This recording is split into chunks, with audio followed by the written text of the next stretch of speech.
Assalamualaikum warahmatullahi wabarakatuh. Jumpa kembali di channel Ada Sawit. Baik teman-teman semua ya, kali ini kita berada di kebun sawit yang eh, kita kemarin panen ya, panen kelima ya. Ini adalah varietas Simalungun ya teman-teman ya. Nah seperti ini kondisi kebun saya yang masih kecil ya teman-teman ya. Nah, ini sampai ke belakang sana ya, nah, sampai di bawah sana. Nah kita akan lakukan pemupukan sambil perintisan sedikit-sedikit ya teman-teman ya, karena kita akan hanya fokus di utama di pemupukan, kemudian perintisan hanya perintisan ngambang saja, yang penting nanti saat panen kita bisa lewat ya teman-teman ya. Nah ini saya mulai rutin melakukan pemupukan yaitu dari awal mulai panen kemarin ya teman-teman ya. Jadi ini sudah 5 kali pupuk ya teman-teman ya. Nah bagaimana hasil dari pemupukan ini ya akan kita sepilkan nanti ya teman-teman ya. Kita akan lakukan pemupukan dulu ya. Untuk dosisnya nanti akan kita share ya teman-teman ya, bagaimana caranya, cara mupuknya ya, dengan kondisi tanaman usianya sudah mulai panen ya, panen kelima ya teman-teman ya. Oke, kita spilkan pupuknya ya teman-teman ya. Nah ini teman-teman pupuk yang sudah saya beli ya.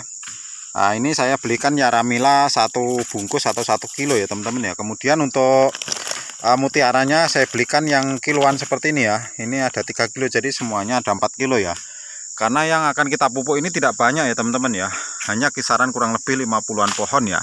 Dan kita pupuk sedapatnya pupuknya ya, karena yang ini dosisnya agak saya banyakin ya teman-teman, karena saya ingin mendapatkan buah yang lebih bagus lagi ya teman-teman ya. Karena seorang petani itu tidak akan puas kalau belum melihat tanaman kelapa sawitnya ini berbuahnya secara maksimal ya. Memang kemarin sudah lumayan buahnya ya, tapi kita tambahin dosisnya supaya dia ada kenaikan dari volume atau hasil dari kelapa sawit ini ya. Bagaimana dosisnya, simak terus teman-teman. Baik teman-teman ya, ini agak susah megang HP-nya ya. Nah seperti ini. Nah untuk dosis yang pemupukan kali ini ya, kita memberikan agak sedikit banyak ya teman-teman ya. Nah diperhatikan untuk dosisnya ya, karena kita ingin mendapatkan hasil yang lebih maksimal, kita tambah lagi untuk dosis, yaitu kurang lebih sekitar 3-4 sendok makan ya teman-teman ya. Langsung kita taburkan di sini ya teman-teman ya. Jadi untuk pemberian dosis kita naikkan sedikit supaya hasilnya bisa lebih bagus lagi ya teman-teman ya. Karena yang kemarin sudah mulailah peningkatan dari hasilnya ya, kita sudah mendapatkan lebih dari 1 kintal ya teman-teman ya. Alhamdulillah. Kemudian kita belikan pupuk lagi ya. Nah, ini belum pernah saya panen yang ini ya teman-teman, karena ini buah yang belum bisa dipanen ya, tapi bijinya sudah lumayan lah cakep. Tapi yang lainnya sudah lumayan bagus lah teman-teman ya. Oke ya teman-teman ya, ini pohon selanjutnya ya, kita sepilkan lagi seberapa dosisnya ya. Nah teman-teman bisa lihat ya, 1 ya, kita hambur sini, kemudian 2, hambur lagi sebelah sana, 3, nah kasih sedikit lagi, nah segini. Nah jadi seperti ini ya teman-teman ya, kita kasih tambahan dosis ya, karena yang ini baru mulai kita buka lagi ya. Ini talinya atau rumputnya lumayan sangat tebal ya, karena sebagian ada yang belum dibersihkan, yang sana sudah kita pupuk. Jadi hari ini tadi kita bisa ngerintis atau buka ulang lagi 1, 2, 3, 4, 5, 6, sekitar 7 pohon ya, satunya di sana ya teman-teman ya.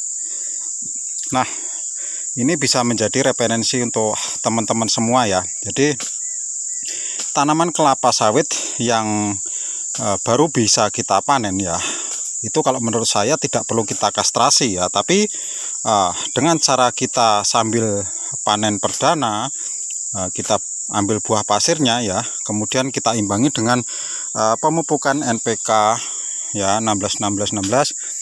Ini otomatis nutrisinya yang terkandung di dalam tanah pun juga akan ikut tersedia terus ya teman-teman ya. Kemudian dari segi batangnya ini akan terjaga ya, dan batangnya akan bisa besar secara maksimal, dan kemudian dari segi buahnya pun juga akan mempunyai produksi buah yang pastinya akan meningkat ya teman-teman ya.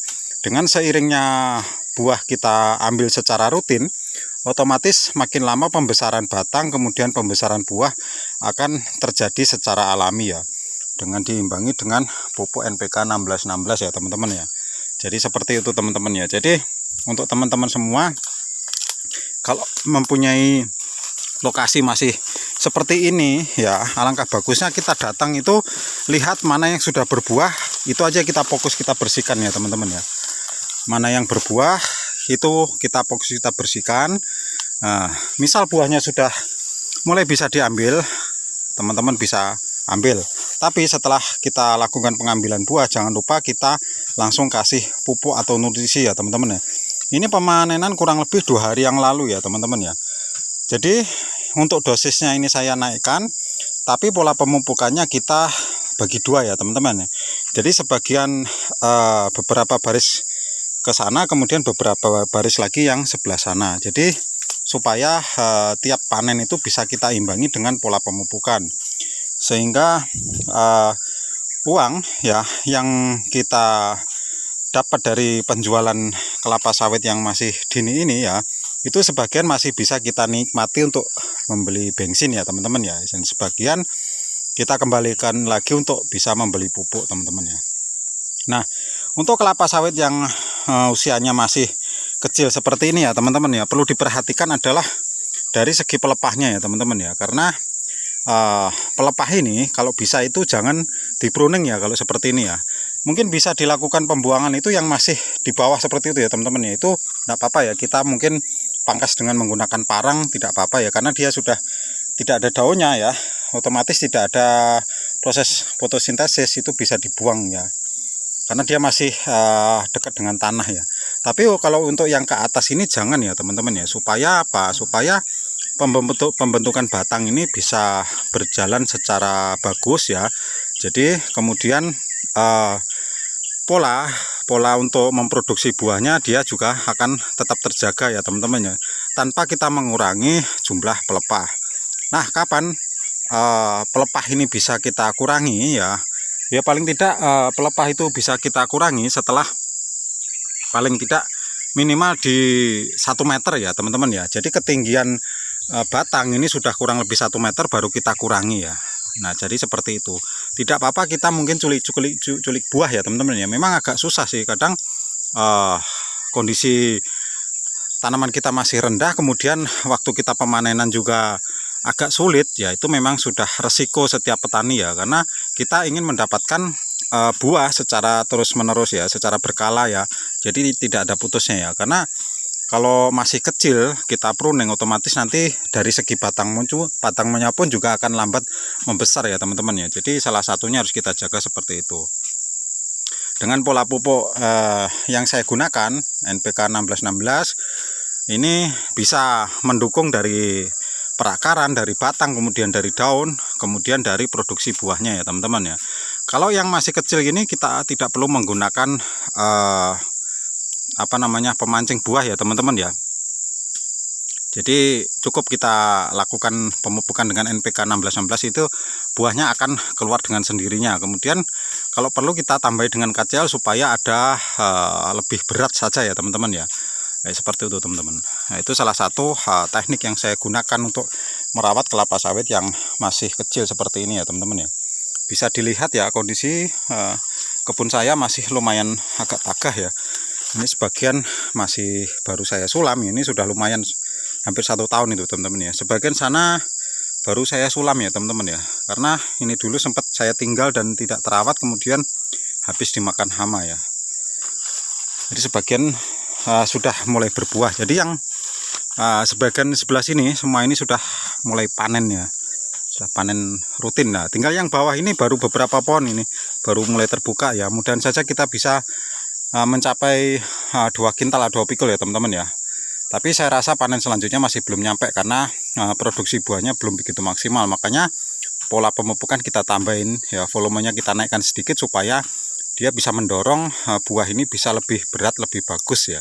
Kemudian dari segi daunnya pun juga bisa segar secara maksimal ya. Kemudian pelepahnya juga bisa kembali normal lagi ya teman-teman ya. Jadi seperti itu. Baik ya, terima kasih teman-teman ya. Seperti ini tadi pola pemupukan saya ya. Karena pekerjaan masih belum selesai, kita akan merintis lagi ke sana ya. Jika teman-teman ada saran atau masukan, silakan isi kolom komentar ya.